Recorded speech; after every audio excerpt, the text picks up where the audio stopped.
आजको नेपाल हाम्रो नेपाल हामी नेपाली वास्तवमा सनातन हिन्दू संस्कार संस्कृति सभ्यता र पहिचान बोकेको हाम्रो नेपाल हो। हामी नेपाली हो।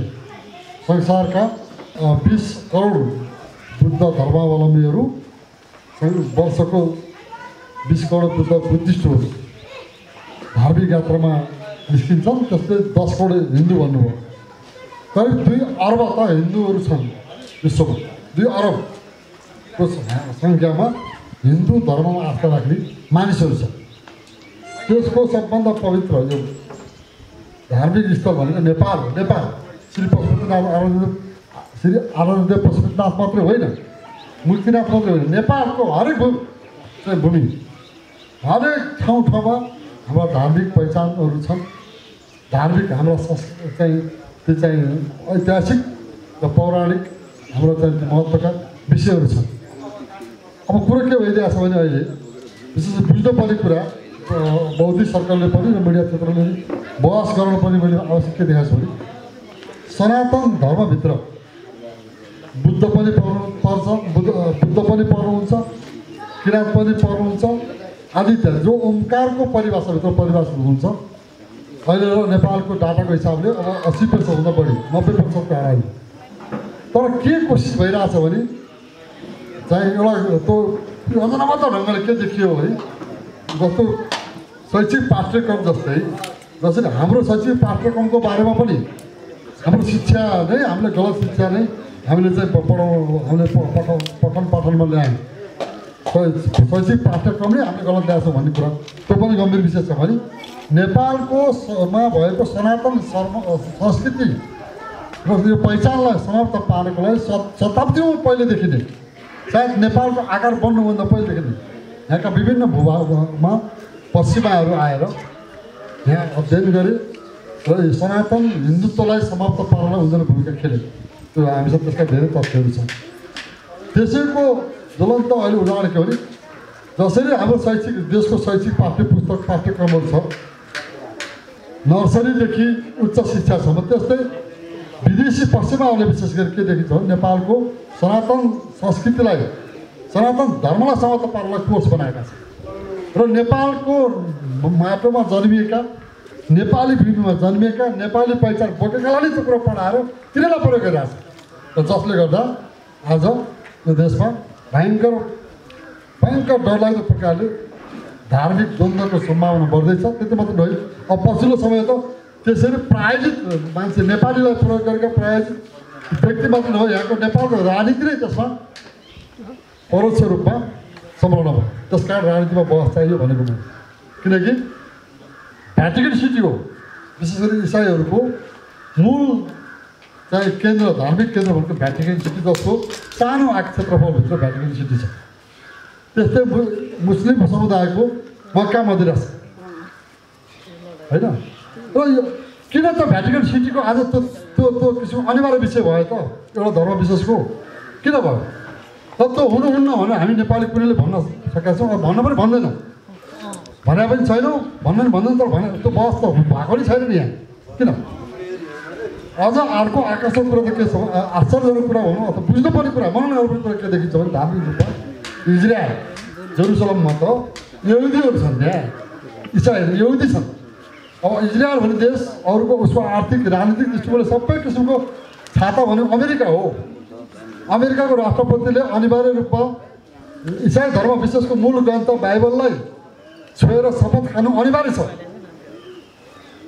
त्यसमा पनि हामीले नेपालमा चाहिँ सनातन हिन्दू धर्मको चाहिँ अस्तित्व मेट्नुपर्छ, यो चाहिँ व्यवस्थालाई हटाउनुपर्छ भने पश्चिमाले जसरी जुन पश्चिमाहरू बाइबललाई मूल ग्रन्थ मान्छन्, हामीले त्यहाँ अमेरिकन राष्ट्रपतिले बाइबल छोएर शपथ खानु आवश्यक छैन त भनेको छैन नि, भन्नु पनि यो कुरा बुझ्न जरुरी छ।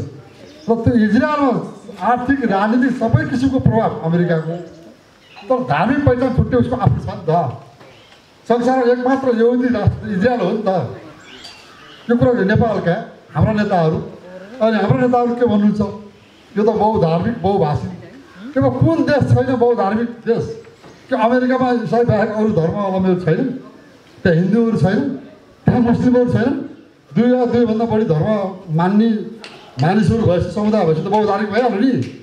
अमेरिका पनि बहुधार्मिक मुलुक हो, मलेसिया पनि बहुधार्मिक मुलुक हो, कयौँ इस्लाम मुलुक घोषित मुलुक बहुधार्मिकै मुलुक हुन्, कयौँ इसाई रूपमा घोषित मुलुक पनि बहुधार्मिकै मुलुक हुन्, नेपाल पनि बहुधार्मिक मुलुक हो।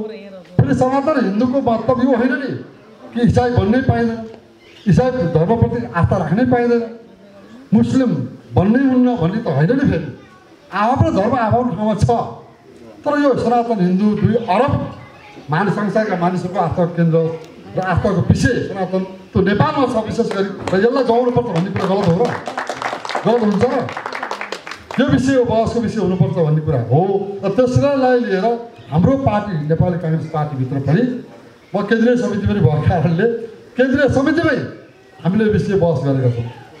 यद्यपि हाम्रो अहिलेको मौजुदा नेतृत्व भित्र ममा के भन्छ थाहा छैन, बाहिर बोल्न गाह्रो मान्नु भएको छ। र मैले त जीवरामजी आउनुहुन्छ सरोज सर युवाहरू मैले भनिदिएको छु। अहिले हाम्रो पार्टी जस्तो हाम्रो ऋषिकेश जङ छ, हाम्रो पार्टीको युवा नेता पनि हो, विश्वविद्यालय बहिनीहरू यहाँ हुनुहुन्छ, तारा र भावनाहरू, हाम्रो कर्मा भाइ पनि मेरो विभागीय सदस्य हुन्छ मनाङको। अब यो पार्टीको 14औं महाधिवेशनमा विशेष गरी यो पार्टीको एउटा मूल एजेन्डा नै भन्छ बनाउनुपर्छ भन्छ।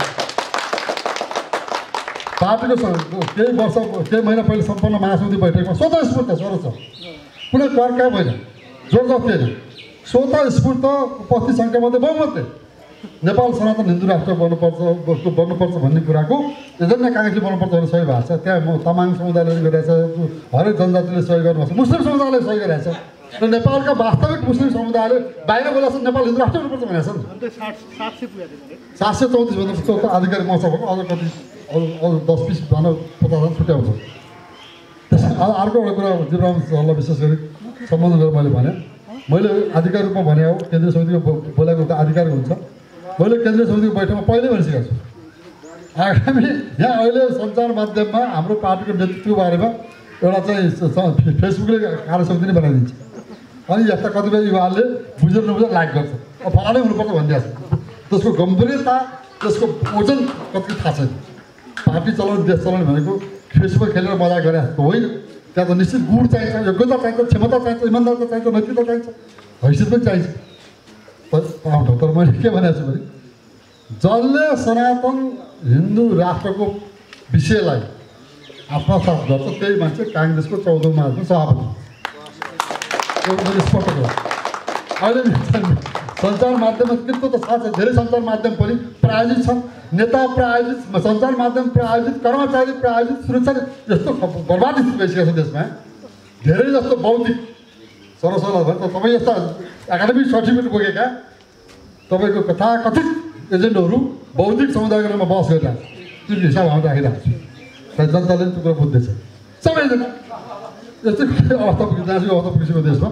त्यसले गर्दा एकदम खुसी लागेको छ ऋषिकेश जङ शाहजीले एउटा युवाले विश्व हिन्दू युवा चाहिँ सङ्घ गठन गरेर देशभरि हिँड्नु भएको छ, जति पनि युवाले साथ दिनुभएको छ तपाईँलाई बधाई छ, शुभकामना छ। तपाईँको लागि हाम्रो साथ छ, केही पऱ्यो पार्टीको तर्फबाट तपाईँलाई हेर्ने हामी छौँ।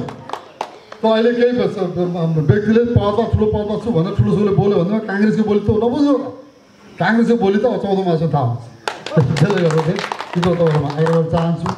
र यो कर्म धर्म हाम्रो हामी बडामहाराज पृथ्वीनारायण शाहको अग्रजको उहाँको नेतृत्वमा उहाँको अगुवाईमा हाम्रा अग्रजहरू के खस के आर्य के ब्राह्मण के क्षेत्री के जनजाति के आदिवासी के दलित के मुस्लिम हाम्रो अग्रजले देश बनाएको हो। त्यतिखेर काङ्ग्रेस पार्टी पनि थियो, अरू दलको कुनै छोड्छ। त त्यसरी बनाएको देश अहिले राजनीतिको नाममा देशको अस्तित्व मेटाउने, देशलाई खण्डित गर्ने, त्यसै बनाएको देश बनाएको देशलाई जोगाउन नसक्ने, अनि ठुलो कुरा गरेर अर्काको दलाली गरेर देश सुधार पाइन्छ। हाम्रो ज्यान गएर जान सक्छ, ज्यान गएर जान्छ, तर देश बचाउनेमा हामी लाग्छौँ। यही अभियानमा युवा लाग्नुलाई बुझ्नु होला, अध्ययन धेरै गर्नुपर्छ। अध्ययन त मैले पनि गर्न पाइन्छ वास्तवमा धेरै कुरा, त्यसले गर्दा डिटर्मिनेसन मात्रै हो। र यिनै कुरा राख्दै